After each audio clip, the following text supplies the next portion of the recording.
konferenciji obratit će se Péter Szijjártó, ministar spoljnih poslova i trgovine u vladi Mađarske.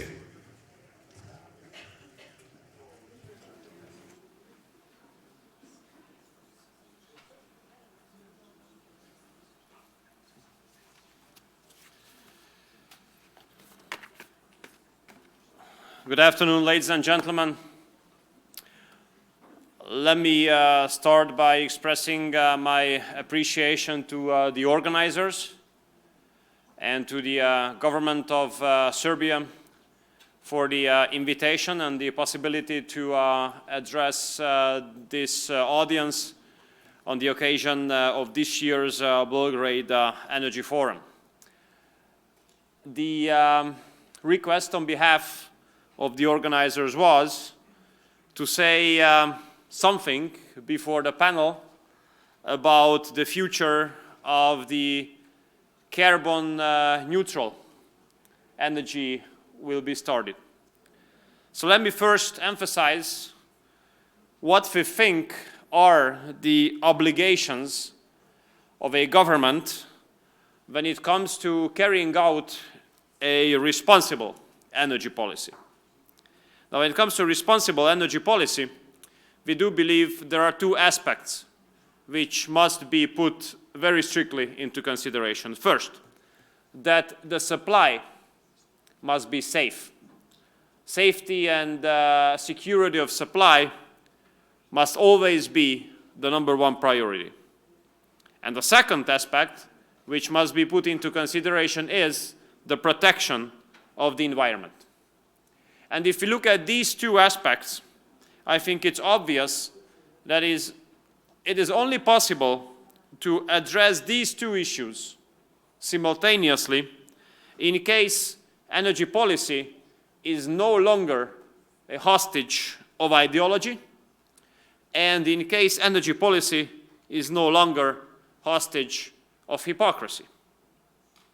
Energy and energy policy should be considered as it really is, matter of mathematics and physics. Mathematics in a way that there's always a figure, a number, about the demand of a country, how much energy, how much electricity it needs in a certain period of time. And physics from the perspective of infrastructure. As long as it is not possible to deliver gas or oil in a backpack or a sports bag, we do need the infrastructure, namely the pipelines. And we have to be aware of the fact that the infrastructure does determine where a country can get the energy resources from. Unfortunately, if you look back to the recent years, it's easy to see that the energy policy has become a hostage of ideological debates and hypocrisy as well. And these debates are leaving the physical reality totally out of consideration. This approach has been reflected in the sanctions which have been implemented by the European Union against Russia. While the Western European countries are so proud about themselves getting rid of Russian oil, for example, it's easy to understand that why Europe became the #1 customer of Indian oil and why Russia has increased its share from 0.5% to 35% when it comes to imported oil on behalf of India. Or when it comes to gas, when it comes to discussion about the future of gas, when we Central European countries, and when I say we and Central European, I mean both Serbia and Hungary, when we ask the European Union to give us financial assistance to increase the capacity of the gas pipeline network in the southeastern part of the continent, we are being rejected. We are being rejected saying that gas is not trendy anymore. It's not going to be part of the energy mix in the upcoming 15 years. Now, even I don't believe that the smartest people on earth are working for the DG Energy in Brussels, but I mean, if this is the case, then my question is what's going to happen in the upcoming 14 winters? And when it comes to the proud Western European countries again, highlighting that they got rid of the Russian gas, the reality is that France was the number one customer of Russian gas last month. And the biggest share of the LNG gas in the Western European ports is Russian gas. And on the third instance I'd like to share with you is the negative discrimination against nuclear energy. So all these debates reflect very clearly that energy policy is now a hostage of ideological debates and hypocrisy in Europe. And we have to get rid of this. And we have to make sure as well that the composition of a national energy mix must be subject of a sovereign decision of a country. And this sovereignty of any country cannot be harmed. To the contrary, all external pressure must be got rid of. And national specificities must be taken into consideration when it comes to the composition of national energy mix. The issue of how to become green will be discussed here. Now I think we have to define what does it mean being green. Because definitely being green for us does not mean being green ideologically. For us, being green does not mean to be part of a political monopoly. For us, being green means that we would like to preserve our planet for the future generations. And how you do that? Hungary has been among the very few countries in the world which was successful in increasing its GDP in the recent years, parallelly to decreasing the emission. And I think that should be the benchmark. To make economic growth parallelly to decreasing emission. And here the question would be how we come to a safe, timely, responsible, and meaningful carbon neutral future. And my answer is that to get there, we need to fulfill two preconditions. And without these two preconditions, we will not come to a carbon neutral future in a short period of time. What are these two preconditions? First, to spread nuclear energy all around. And second, accelerate the electric transformation of the road transportation. When it comes to the nuclear energy, the industrial performance is increasing globally. The use of cooling and heating systems is increasing globally. And road transportation has been undergoing a huge transition period. All these three will end up in doubling the demand for electricity until the end of this decade, which might sound to be far away, but it's only 6 years to go. And then the critical question is being put forward. How you produce enough electricity in an effective, reliable, cheap, and safe way while protecting the nature. And if you look at this question professionally, not ideologically, professionally, that the only answer, the only realistic answer is nuclear energy. Because with a nuclear block, you put together a lot of capacity. This is the cheapest way of operation. You don't need any kind of subsidy after the start of operation. You can ensure a continued operation.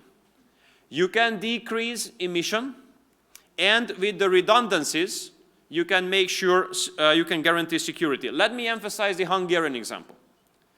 We are having now 2,000 megawatts of nuclear performance. We are now increasing it to 4,400 with investing into 2 new reactor blocks. When we, by the time we connect them to the grid, which is going to be the beginning of the next decade, we will decrease our emission by 17 million tons of CO2 annually. 17 million tons of CO2 annually. My question is, what is green, if not this achievement? 17 million tons is 1.5 times more than the emission of the entire Hungarian transportation network. 3 times more compared to what our forests can digest. In the meantime, we will decrease our gas demand by 3 billion cubic meters. 70% will be reached by the nuclear proportion in our national energy mix. And because of the very strict and severe security regulations, the security will be guaranteed as well. And let me say this, without nuclear, it is impossible to produce the necessary volume of electricity which is needed for the economic growth of the upcoming years in a way that we do not ruin further our environment. And furthermore, the Hungarian example in this nuclear investment gives us the hope that it is not everyone who have lost its common sense in global politics and global economy. Why? Because Hungary has signed a contract with Russia to construct this nuclear power plant back in 2014. So Rosatom is the main constructor. But if you visit the site currently, huge works are going on.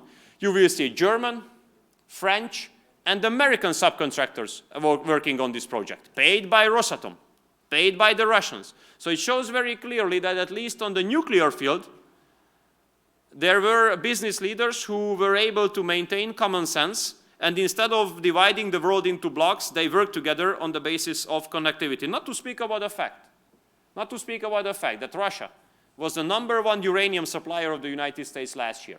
So if you put these all into consideration, you see that there's still a global cooperation and some common sense in this regard. So let's support nuclear. But we have to be aware that the ideological attacks against nuclear will be going on.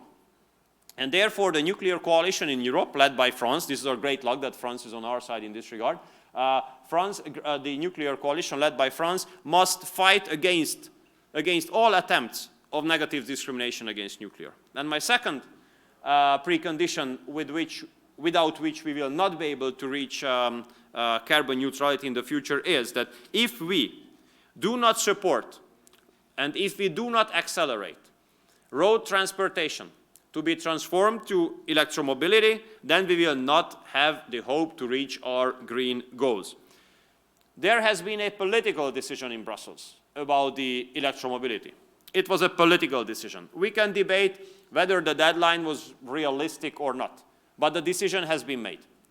And the big European automotive companies, which are determining the European economic performance as such a lot, they have invested tens of billions of euros into electromobility. We cannot let them down, because if we let them down, hundreds of thousands of jobs will be in danger in Europe. Therefore, we do have to support the acceleration of the electromobility transformation in the European market in two ways.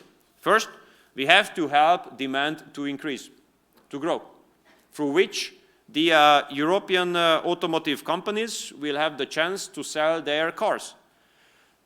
We are about to take over the presidency of the European Union, which does not make everybody very happy in Europe, obviously, but this is the rotation regulation, so we are taking over presidency 1st of July. And as one of our priorities, we will try to do our best in order to put together, or to help to be put together, a Europe-wide program about incentivizing the increase of the demand for electric cars. And second issue we have to be sure here, that we do support the global cooperation of the automotive companies instead of isolating East and West in an artificial way. When I listen to Western European colleagues, foreign ministers, and they speak about decoupling, de-risking, I'm not quite sure they are aware about what is going on the ground in this regard. Because here, let me give the Hungarian instance again. Hungary has become a meeting point for the Eastern and Western companies, especially on the field of electromobility. We are the only country in the world where all three top German premium car makers are present, locating huge capacities to Hungary on the field of electromobility. And in the meantime, we have the three biggest Chinese electric battery manufacturing companies in Hungary present. And of course, the investment climate in Hungary helped them to come. But actually, the reason why there are now 16 billion euro worth Chinese investments going on in Hungary on the field, currently, on the field of electromobility, is the fact that they are serving the Germans in Hungary. The Chinese are serving as suppliers the German OEMs in Hungary. And those who speak about decoupling, de-risking, and isolating Eastern and Western economies, they simply do not know what is going on the ground in this regard. There is no successful Western corporate strategy without a rational East-to-West cooperation in this regard. Therefore, separation, isolation, decoupling are the worst scenarios. Instead of those, we should help the global cooperation, we should help connectivity in this regard. So, finally, as a summary, if we want safe, timely, and meaningful carbon-neutral future, we do have to make sure that ideological attacks against nuclear are eliminated, and we have to make sure that incentives to help the electromobility to spread around is vital. So this is my contribution. I hope that the panelists will not reject totally what I just have told you, and hope at least partly we will be following the same line. Thank you so much for the invitation, and thank you so much for your kind attention.